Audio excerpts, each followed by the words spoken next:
Stop me if you've heard this one before. There's a new game that just came out, everybody's talking about it, it is selling incredibly well, it has a lot of players, the reviews seem good enough, and then, all of a sudden, a few months later, it is nothing more than a no man's land. And everybody is already talking about what it was that went so wrong and how things could have been different. This feels like the story of almost every big game coming out today, especially those that put a heavy focus on multiplayer, PvP, or simply the promise of it being a live service game in some sort of way. Which is also why it is such a surprise every time that a game does manage to break the mold and does manage to stay relevant for more than a few months, let alone years.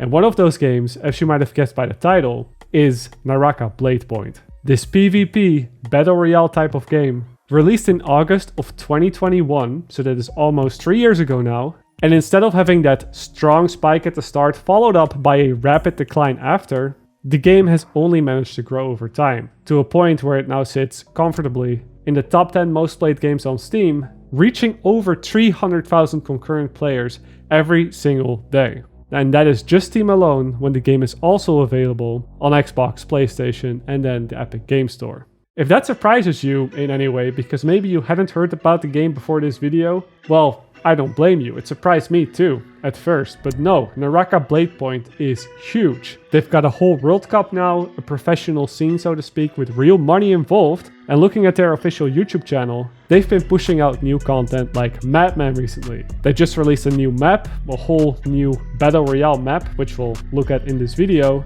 They've been releasing new characters, events, weapons, all that stuff almost on a monthly basis. So yeah, here is really the deal with the video. Because you might be wondering why I'm talking about this now. Well, recently, just like you might have, I had been seeing this game pop up here and there on my feed. And then, by chance, the publishers of Naraka Bladepoint reached out to me and asked me if I wanted to check out this game with the latest update. I like money. More specifically, look at all that new stuff that they pushed into the game recently. Have a look and see what's going on here. Why has it been growing so much? And sort of put it together in a video. So yes, this video is sponsored in full. But yeah, if you want to take a look at this game with me, if any of this sounds at least intriguing, then let's get this thing started and see what this game is all about. So, bottom line, for those that have never played or even heard about the game Naraka Bladepoint, well, it is a battle royale, which means that you get dropped on this giant map either by yourself or with up to 2 friends, and your goal is to simply outlive up to 60 other players, either by directly killing them or by simply waiting around long enough and watching everybody else kill each other from a comfortable distance. Now, battle royales are nothing new, but the way in which Naraka Bladepoint sets itself apart from the competition is that its main combat focus is put entirely on melee weapons. You know, instead of guns, which obviously makes sense given that the game is heavily inspired by the ancient Eastern setting.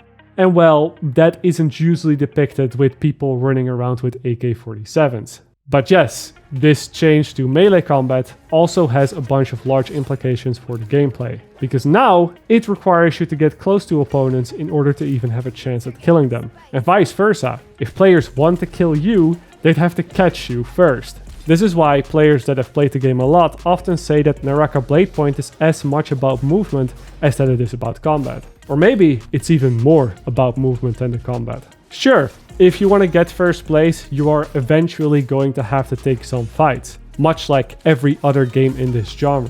There's that storm that always creeps up in the center of the map, pushing everybody closer together. But if your movement is good enough, that alone will get you very far in most of the games that you play. And yes, oftentimes, not taking the fights is just a smarter thing to do. And this is because this game, in a lot of ways, plays out like a fighting game. You know, you've got those 1v1s where you can either try to button mash, or maybe try to perform some combos, or maybe try to stun lock your opponent, juggle them up in the air a bit. There's a few moves you have, there's a few moves your opponent has, and in a 1v1, there's quite a bit of strategy to it actually. It holds up surprisingly well once it's just 2 players fighting. But as you might be able to imagine, once you get 5, 6, 7, 10, 15 players all fighting each other, things can get a little hectic. And joining into the fight in those type of cases is just asking to die.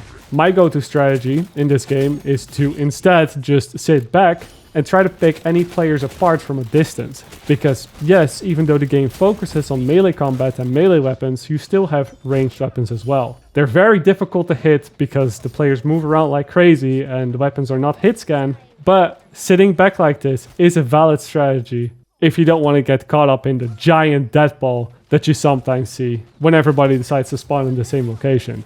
Also, watching from afar is a great way to observe how your opponents play. By just watching them for a couple seconds, you can often figure out their playstyle and figure out what they do pretty fast, especially if those players aren't that good at the game yet. And I think this is one of the reasons why this game works so well for a lot of players. It's not just about taking fights, it's more about picking the right fights and choosing the right moments to go in. Once it gets to actual fighting though, and I do have to mention this again because I think it is a pretty important thing to mention, and one of the reasons why this game is so popular now is that when you get those 1v1 or 2v2 opportunities, this game holds up really well as a fighting game. You know, I mentioned the whole button mashing as a joke because that is how everybody starts off. But even for a bunch of new players, once you've played only a couple of hours, it becomes pretty obvious that there's a lot more here than meets the eye. From well-timed dodges and blocks to avoid damage to even being able to disarm your opponent if you predict when they're going to do a heavy attack. I went into a bunch of custom games with the friends that I played this with, and within a few minutes we were already trying to figure out each other's playstyle and figure out how to combo each other.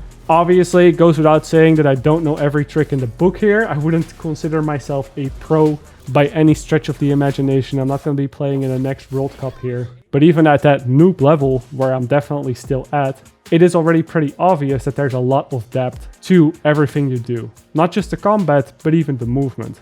Like for example here, I've gotten familiar with the tech in this game, where I'm using the charge up of my heavy attack and then animation cancel it with a dodge over and over again to gain more speed than I otherwise would have had if I was sprinting. Again, this game is just as much about movement as that it is about combat. So naturally, even movement has a bunch of combos that allow you to race around the map to try and kite players. And yes, a high skill ceiling is often a good thing, because it allows those that invested time to see some returns on those investments. And again, I think that this is one of the reasons why this game hasn't just remained relevant for a month and then dropped off, but has only grown over the years, and to the point where, yes, it has an esports scene now, with, again, significant amounts of prize money.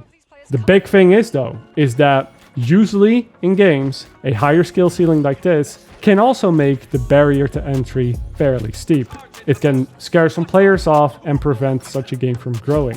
And I'd say that Naraka probably would have fallen into that category as well if it wasn't for the fact that, well, it is also a battle royale. And especially the new maps, they shake up the gameplay quite significantly, to the point where, well, let's just say that a lot of non-conventional strategies will also very much aid you in getting a win or not, even if you don't quite have the hang of the gameplay yet.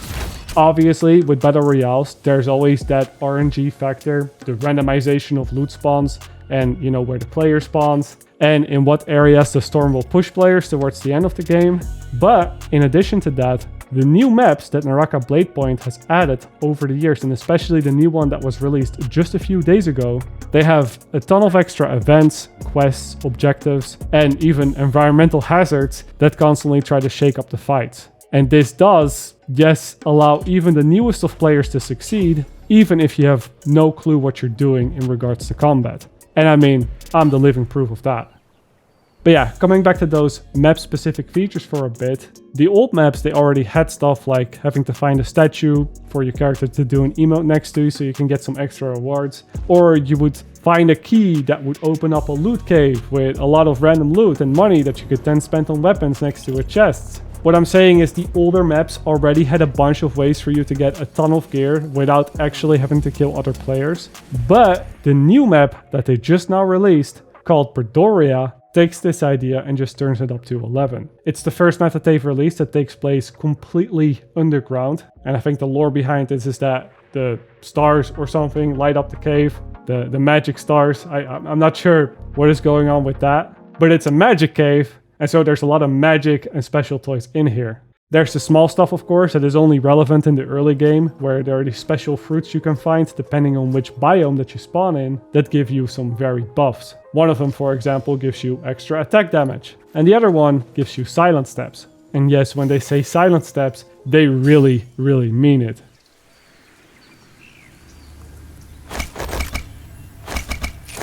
This map also has catapults in the middle that can send you to the other end of the map pretty much. You have some statues that you're able to hide inside for as long as you wish, maybe until the game ends, or until players find you.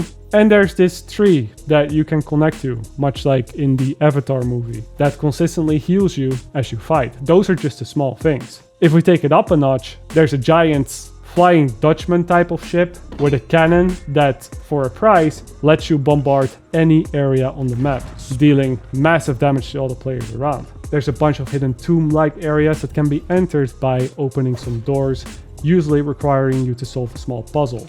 Like this one in the middle, where you have to rotate some statues in the right way in order to open up a pit. Funny thing is that we tried to do this in a ranked game, and then I went in, and then other players closed the trapdoor by rotating the statues again, separating me from the rest of my team and locking me inside, forcing me to take the long way. There's a whole list I could honestly go through. From mini quests, where you have to find 7 coins, drop them in a fountain, and you will be rewarded with a second life. Or you can activate a lava stream in an area of the map, which will make it a very dangerous place for other players to fight. But then you get a buff that protects you from the damage, meaning you can just walk over lava and kite players in a way that wasn't possible before. There's areas where players can just respawn forever for free, where you can kill a special moving chest almost from Harry Potter for some top tier loot, which I would have liked to show in the footage here, but my friend stole it, so obviously we're not friends anymore. And we also had to fight this giant bird at the end of a match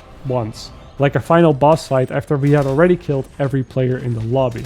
I'm still not sure how that happened or what the reward even was, but there was a giant bird that wanted to kill us, and we killed it instead. And it turns out the chance to get this fight is pretty rare, because I couldn't find much about it on YouTube, because the map just released. And that kind of goes to show you how much we actually ended up playing this game, because I am level 38 now. And that's kind of the thing with this, right? I haven't taken a sponsorship in over 2 years because I oftentimes just don't feel good about them. But this game, I gave it a fair shot. I had genuine fun. It is free to play, so you can try it out with literally zero commitment and zero investment. Again, either on Steam, Xbox, PlayStation, or the Epic Game Store, if any of this sounds interesting.